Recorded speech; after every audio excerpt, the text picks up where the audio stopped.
World War II was fought with dozens of different calibers: rifle, pistol, machine gun, and more. Here's a simple look at the ammo that armed millions. Let's begin with rifle and light machine gun calibers. 30-06. Springfield, the legendary American rifle round. It served faithfully in the Garand, the Browning automatic rifle, and countless machine guns. Powerful and ubiquitous, it defined US infantry firepower for decades. 7.92 by 57mm Mauser. This was the backbone of the German Wehrmacht. It fired from the K98K, the MG34, and the feared MG42. A superb full-power rifle cartridge that saw use across all fronts. 7.92 by 33mm Kurz, a truly revolutionary development. This intermediate cartridge powered the same G44, arguably the world's first true assault rifle. It shortened the effective range but dramatically increased sustained fire capability. 303 British, the grand old lady of the Commonwealth forces, essential for the Lee Enfield rifle and the Bren light machine gun. It often featured a rimmed case which could make high-speed extraction sometimes difficult. 7.62 by 54mm R, the Russian standard since Tsarist times. It features a distinct rim design.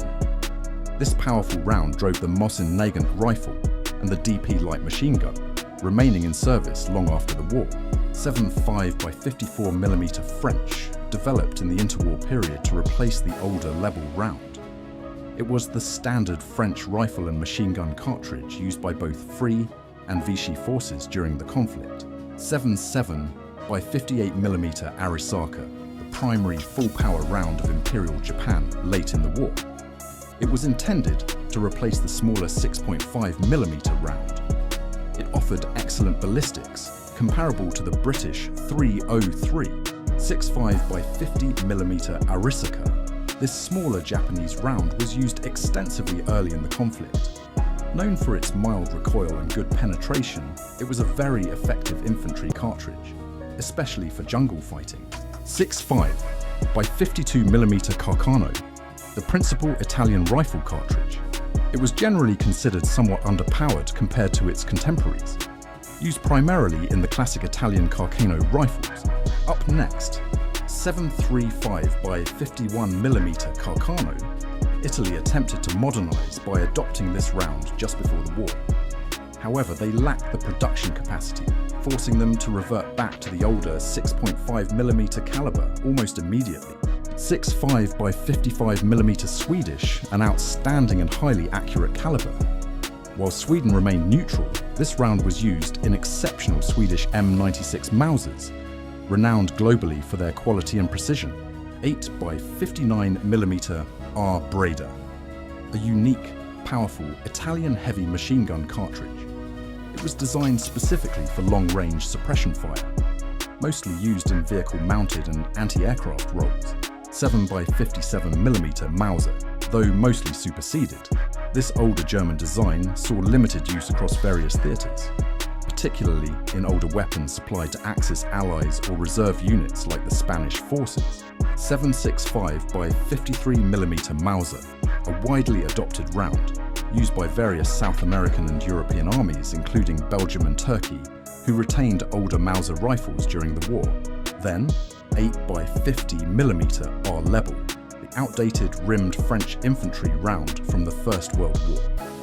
It was still in use by secondary French units in 1940. It required unique deep-section magazines for reliable feeding. Next, 8 by 56mm R. Mannlicher, the standard infantry rifle round of Austria-Hungary before the Great War. It remained in service with Hungary and other Axis minor powers throughout the conflict. 7.92 by 60mm Scharfschützenpatrone, a specialized extended version of the standard German rifle round. This designation implies a dedicated, high-precision sniper cartridge, seeking maximum range and accuracy. Next on the list is pistol and submachine gun calibers. 9 by 19mm Parabellum, the definitive submachine gun and pistol round of the war. Used by the Germans in the MP40 and later widely adopted by Allied forces. Reliable and effective at short range, 7.62 by 25mm Tokarev, the lightning-fast small-caliber pistol and submachine gun round of the Soviet Union.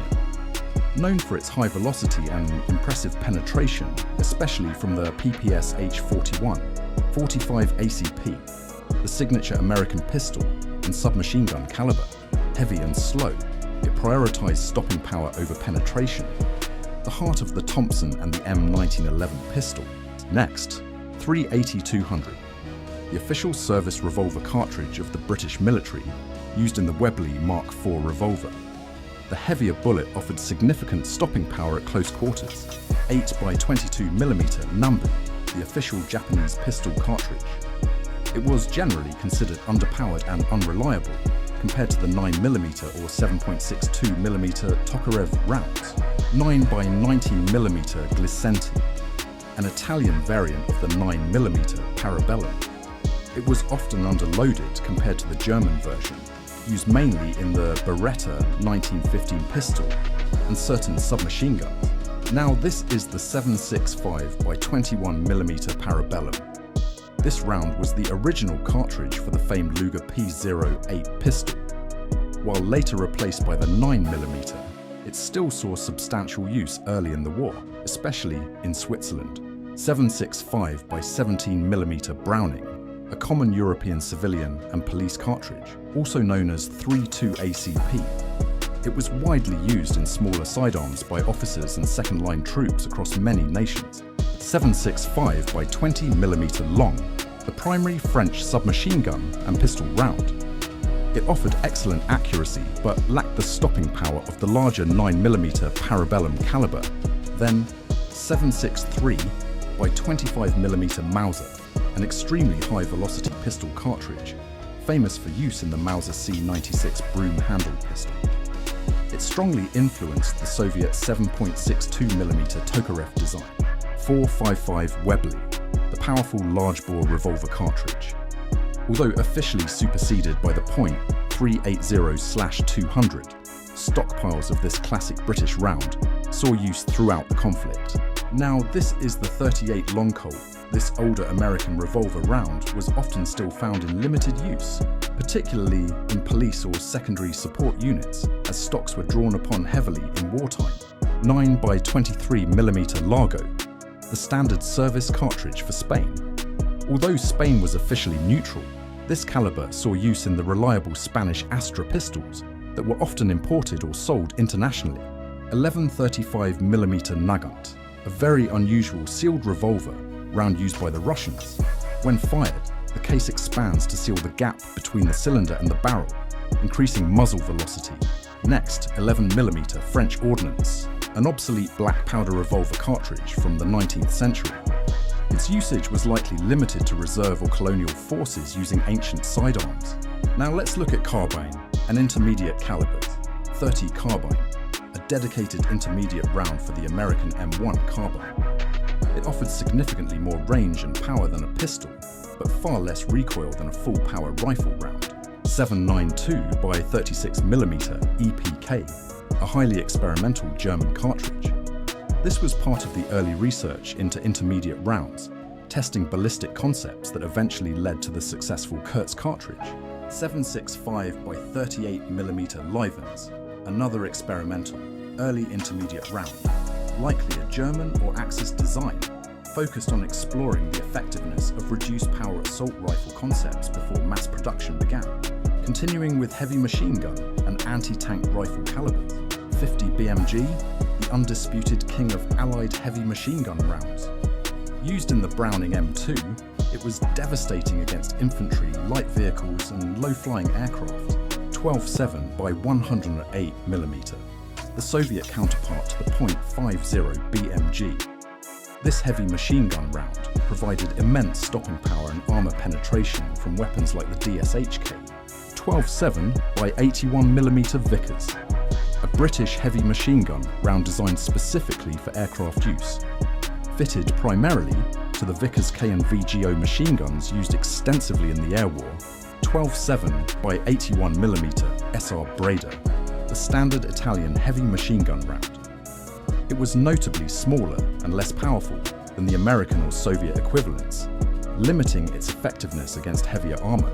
13.2 by 99mm Hotchkiss, a large caliber anti-aircraft round used by the French and also the Japanese Type 93 heavy machine gun.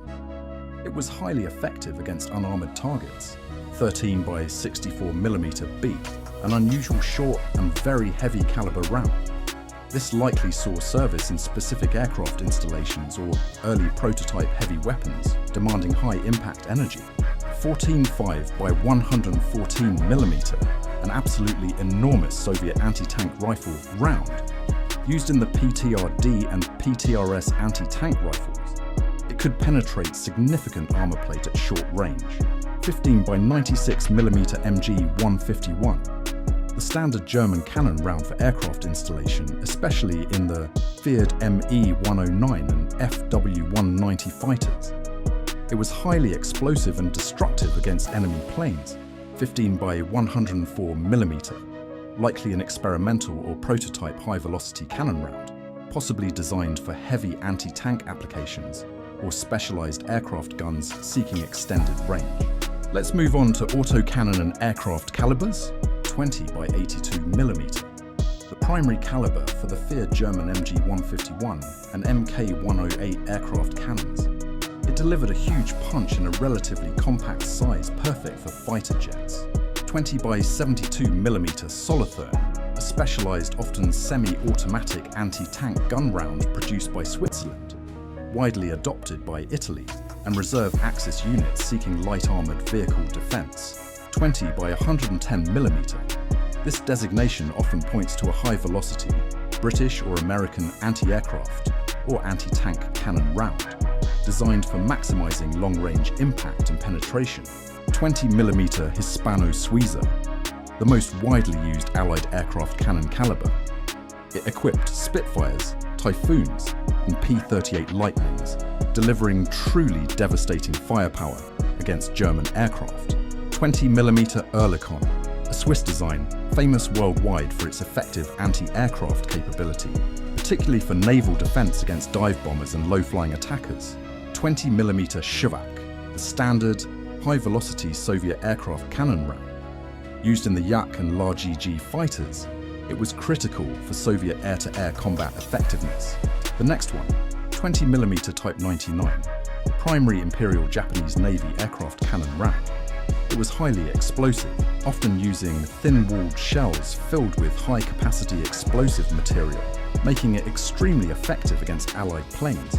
23 by 152mm, a very large caliber Soviet aircraft cannon round designed for heavy strike aircraft and later used for anti-aircraft roles, offering massive explosive power and range.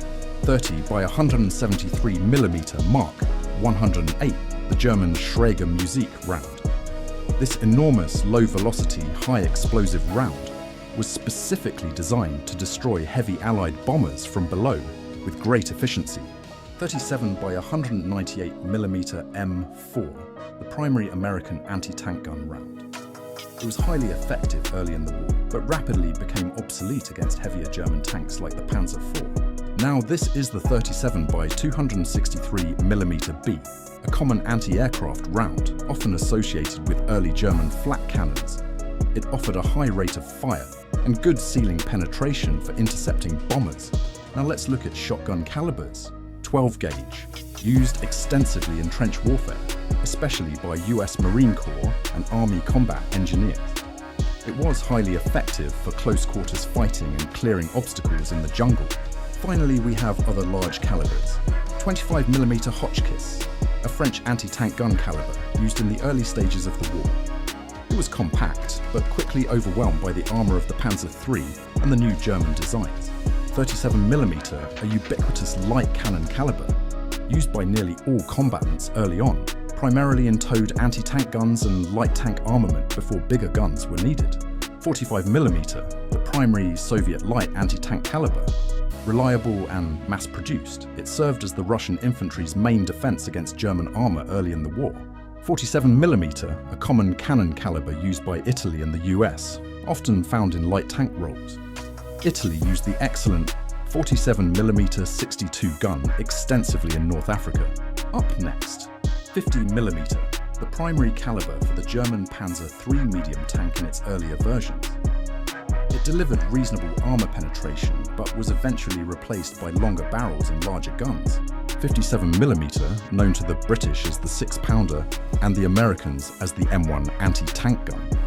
This medium caliber weapon was critical for destroying tanks like the Panzer IV. 75mm, perhaps the most versatile caliber, famous in the American Sherman tank and the German PRK-40 anti-tank gun. A highly effective dual-purpose round for high explosive and armour-piercing roles. 76mm, the standard Soviet medium tank caliber, fitted to the T-34. This highly potent high-velocity round also became the basis for the improved American Sherman variant cannon. Up next, 88mm, the most famous German cannon. Originally an anti-aircraft gun, it became the war's premier dual-purpose weapon, feared equally by airmen and tankers across every theatre. 90mm, the primary heavy cannon of the US Army late in the war, used in the M36 tank destroyer and the M26 Pershing tank, providing essential parity against German heavy tanks.